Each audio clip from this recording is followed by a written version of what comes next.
Bienvenidos a Certifica, el podcast de EQA sobre el mundo de la certificación de empresas.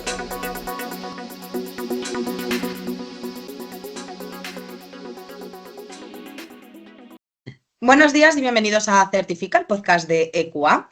Hoy vamos a hablar de los cambios de uso a vivienda en la Comunidad Valenciana con Ferran Romero, arquitecto de EQA, licencias urbanísticas en Valencia. Buenos días, Ferran, ¿qué tal estás? Hola Marta, muy bien, ¿y tú? Pues todo bien. Si te parece, vamos a comenzar hoy. Cuéntanos. ¿Es cierto que en la actualidad se están tramitando una gran cantidad de proyectos de cambio de uso a vivienda? Sí, a ver, últimamente estamos viendo que hay una especie de boom, hay mucho cambio de uso en general de locales en planta baja que se han quedado sin uso a otros usos más viables. Sabemos que el COVID hizo mucho daño al comercio, hizo mucho daño también a lo que eran las oficinas, el modelo de trabajo híbrido ha hecho también mucho daño a lo que sería el tejido de oficinas y comercial y por lo tanto pues ha pasado que hay un montón de locales comerciales que están con la persiana bajada. Entonces eso implica que la gente, pues en lugar de tener el local cerrado, pues están intentando buscar la viabilidad de otros tipos de usos. A eso sumado a que hay un problema de vivienda en todo el país y que tampoco hay mucho suelo finalista para poder construir, pues al final lo que se está pasando es que muchos locales que antes eran comerciales, pues se están transformando en vivienda o en otras tipologías, como por ejemplo turísticas, que también es verdad que muchos ayuntamientos y hasta desde las propias autonomías, y esto es una cosa que pasa a nivel nacional, se está regulando y se está limitando el uso turístico, porque también hemos pasado un boom de uso turístico, sobre todo aquí en la Comunidad Valenciana. Entonces muchas ciudades están ahora suprimiendo esas licencias o limitando ese uso. ¿Qué pasa? Que se queda libre el uso de vivienda. Por lo tanto, sí que se están haciendo muchísimos cambios de uso a vivienda en locales comerciales que ahora mismo estaban cerrados. ¿Y existen varias tipologías de cambios de uso de proyectos? Sí, a ver, me he centrado más en lo que serían los cambios de uso en plantas bajas, en locales sin uso, pero sí que es verdad que también hay muchos edificios terciarios.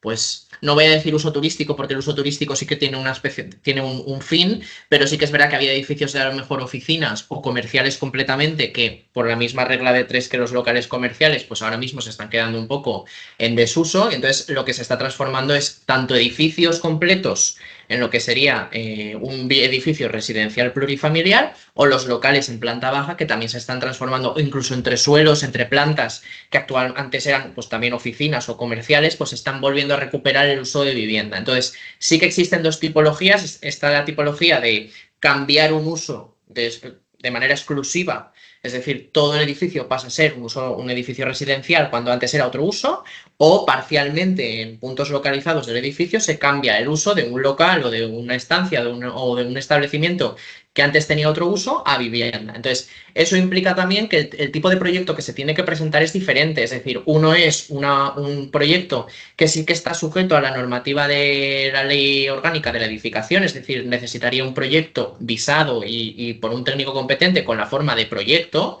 ¿vale? Que sería cuando se trata de un cambio característico de todo el edificio, pero cuando se transforman partes de un edificio, en principio ya el proyecto se simplifica, el proyecto no es ya de un cambio de uso total y por lo tanto no requiere de un proyecto de edificación y por lo tanto tampoco tendría por qué estar visado, ¿vale? Es un poco la diferencia. Por así decir, la envergadura que tiene el proyecto respecto al edificio, si se cambia todo el edificio completo o si se cambia solo una parte. ¿Y por qué es importante el papel de la SECUP en este tipo de actuaciones? Bueno, la SECUB, en este tipo de cambios, o sea, en los cambios de uso, como se sabe ya, pues en la LOTUP, en la Ley de Ordenación del Territorio de la Comunidad Valenciana, en el decreto que se refunde en el texto, en el Decreto Legislativo 1/2021, ¿vale? Que también ha sufrido, aunque sea un texto refundido, muchas modificaciones. El artículo 233.2 son las famosas declaraciones responsables SECUB, es decir, ahí está el cambio de uso, entre otros tipos de acto, como el derribo, el vallado de parcelas y tal, pero quizás el más así interesante últimamente es el cambio de uso. Y la ventaja de ir por ECUB es que, a pesar de que es un filtro mucho más rápido que podría ser, por ejemplo, un ayuntamiento que a lo mejor esté saturado por diferentes motivos y que tarda mucho en contestar sobre un proyecto, las ECUB somos un poquito más rápidas, es que el proyecto, o sea, la actuación urbanística, que sería el cambio de uso, ya no se tramita por licencia y se tramita por declaración responsable, lo que se acorta muchísimo lo que sería el proceso de tramitación urbanística de esa actuación. Entonces, la SECUB ahora mismo pues estamos absorbiendo también mucho cambio de uso no solo a vivienda, pero bueno, lo principal ahora mismo está pasando es que sea vivienda, es que transformamos el hecho de certificar el procedimiento, el proyecto, se transforma de licencia a declaración responsable, entonces es mucho más rápido. Ferran, con la experiencia que tienes como técnico de CUP, cuéntanos qué aspectos hay que tener en cuenta a la hora de plantear un cambio de uso a vivienda. Pues a ver, aquí recibimos muchísimos proyectos últimamente, entonces estamos viendo mucha casuística, ¿vale? Sí que es verdad que quizás lo que más se ve son los cambios de uso parciales, los cambios de uso de local a vivienda, entonces en este caso prácticamente desde el principio en el que el proyectista plantea el proyecto debería analizar la compatibilidad urbanística. Si un uso es incompatible o si está prohibido, es imposible hacer el cambio de uso. Entonces, siempre desde el origen hay que realmente mirar si el uso es compatible. Los planes generales al final son muy complejos, pero otros no lo son tanto y a lo mejor fijándonos un poquito en lo que sería la compatibilidad o el régimen de usos de la zona en la que está el edificio, pues es mucho más fácil identificar si el cambio de uso va a ser viable o no. Nos ha llegado proyectos que a lo mejor desde el inicio, cuando ya se ha entregado, cuando se empieza la revisión, compruebas que es incompatible. Entonces, si es incompatible, no se puede transformar el uso a vivienda. Luego existen otras cosas, pues a lo mejor más críticas. Bueno, quizás lo más crítico es la compatibilidad de uso, pero luego hay otros puntos más pues también importantes y críticos, que son, por ejemplo, que en algunos municipios el hecho de generar nuevas viviendas requiere también de que dotes al edificio de plazas de aparcamiento para albergar también de automóvil, ¿vale? Entonces, evacuación de humos, o sea, hay ciertos puntos que a lo mejor hacen inviable que un local se pueda transformar en vivienda. Entonces, desde el origen, si no se tienen en cuenta, realmente luego te vas a encontrar con el freno de la ECUP o con el freno del ayuntamiento, depende de cómo se decida ir la tramitación urbanística. Entonces, siempre es importante que desde el propio momento en el que se empieza a elaborar el proyecto se tomen en cuenta estas cosas, porque así luego pues, el promotor se puede evitar sustos. ¿Vale? Pues ya las has adelantado un poco, pero no sé si nos puedes comentar un poco más en profundidad alguna de las deficiencias que más se repiten en estos proyectos. Sí, a ver, estas que he comentado antes son urbanísticas y son un poco más conceptuales, ¿vale?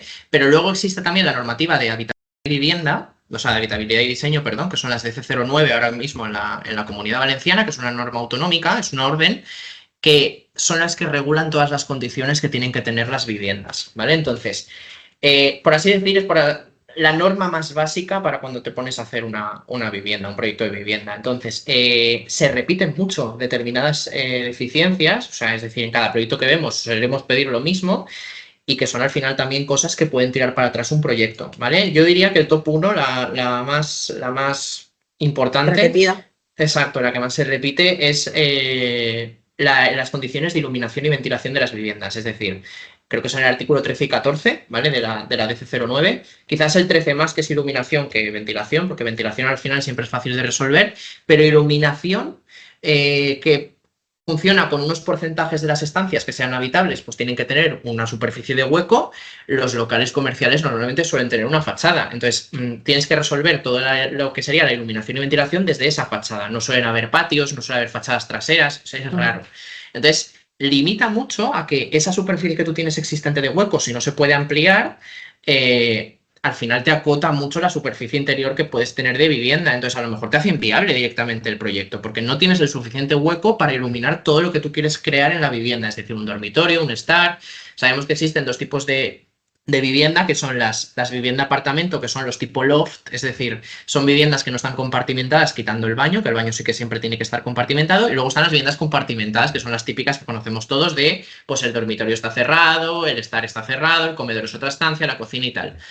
La vivienda apartamento, con que tenga un hueco, ilumina toda la estancia, porque el baño no requiere. Entonces, normalmente esos cambios de uso en bajos, como solo tienen una fachada, se suelen hacer viviendas compartimentadas. Entonces, siempre hay que tener en cuenta que el hueco que tú tienes en fachada tenga las dimensiones suficientes para poder iluminar la superficie útil interior que tú ya proyectas. Luego hay otros casos también críticos y aunque parezca de broma, el secado de la ropa, o sea, es algo también, la secadora no es una solución que contempla la norma. Entonces siempre tienes que tener unas zonas exteriores que te permitan secar la ropa. ¿Qué pasa? Que los bajos comerciales no suelen tener espacios, a no ser que crees una pequeña terraza crees un entrante en la fachada y generes una terracita que puedas ahí tender la ropa, pero sí que es verdad que el tendido de la ropa también tiene que estar protegido de vistas de la calle. Es decir, tú no puedes ver la ropa tendida desde la calle, entonces a nivel de cota cero, en planta baja, es muy difícil que un peatón,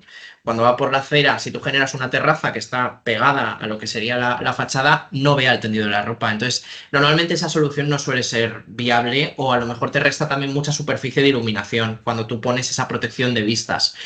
¿Qué solución alternativa hay a esto? Pues el tendido en la azotea comunitaria del edificio, en la terraza comunitaria. Sí que es verdad que hay muchos edificios que tienen ático, entonces la terraza del ático suele ser un elemento privativo, es decir, es la terraza de ese ático y por lo tanto no es una terraza comunitaria. Entonces ahí no se puede tender la ropa. Entonces, ¿qué pasa? Que hay edificios que no tienen las características que no reúnen las características para el secado de la ropa, y el propio hecho del secado de la ropa puede hacer que el proyecto sea inviable. Luego también hay alguna otra que a lo mejor no se repite tanto, pero también es crítica, que son las figuras para mobiliario, ¿vale? Las figuras para mobiliario son unas figuras que contempla la norma, pues unos rectángulos, unos círculos, que dentro de esas figuras se encajan los muebles principales de la casa. Son figuras que entre sí no se pueden superponer, es decir, tú tienes que tener tu rectángulo de 2,50 por 3,60, no me acuerdo de memoria, pero para lo que sería el sofá, un círculo de 2,50 para lo que sería el comedor, una zona de cama, es decir, esas figuras entre sí no se pueden superponer. Entonces, cuanto más a mínimos vamos en superficie, es decir, si estamos yendo al límite, que son 24 metros cuadrados de vivienda aquí en la Comunidad Valenciana, es muy difícil, es un puzzle. O sea, es decir, esas figuras al final acaban chocándose, superponiéndose, entonces no cumplen la norma. Tampoco se permite el sofá-cama, que es una cosa que está poniendo también mucha gente, y el sofá-cama no se permite porque la norma dice que tiene que haber un espacio específico de dormitorio y un espacio específico de estar. No son cosas que se puedan superponer.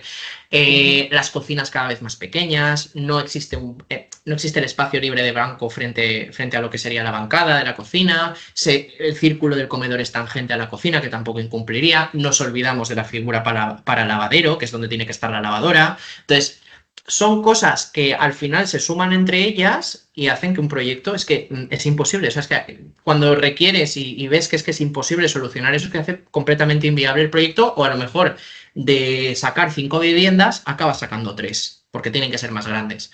¿Vale? Entonces son cosas que cambian radicalmente los proyectos y que si no se tienen en cuenta desde el principio, igual que la compatibilidad de uso que hemos hablado antes, pues pueden hacer que el proyecto, vamos, no tenga para nada la misma forma que tenía en un origen, ni la misma idea a lo mejor que tenía el promotor. ¿Vale? Entonces al final estamos dando un montón de sustos muchas veces en los requerimientos por eso, porque aparecen cosas que son imposibles de resolver. Pues para terminar hoy, Ferran, cuéntanos si existe algún cambio normativo a corto o medio plazo que pueda afectar a estas actuaciones.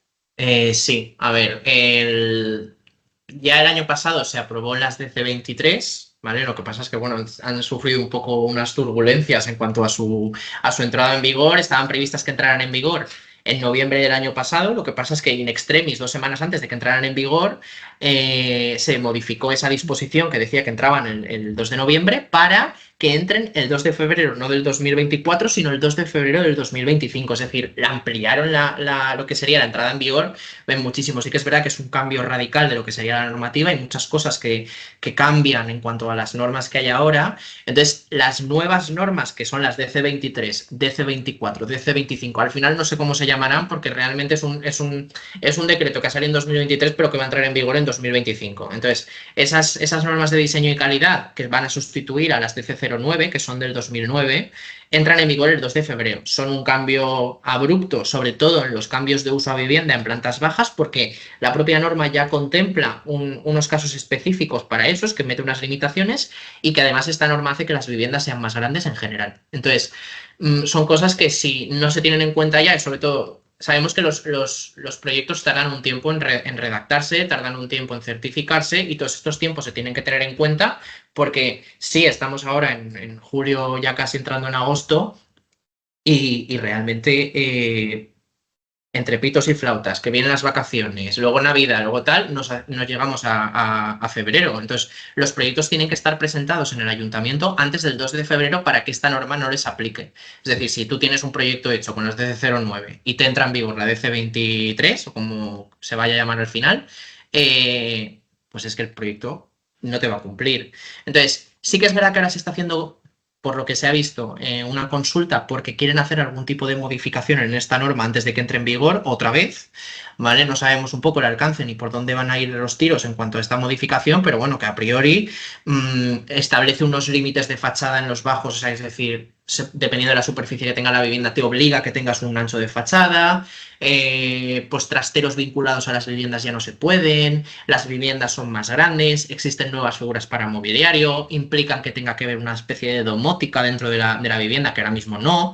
Entonces, son cambios que realmente pueden hacer que el proyecto pues cambie radical.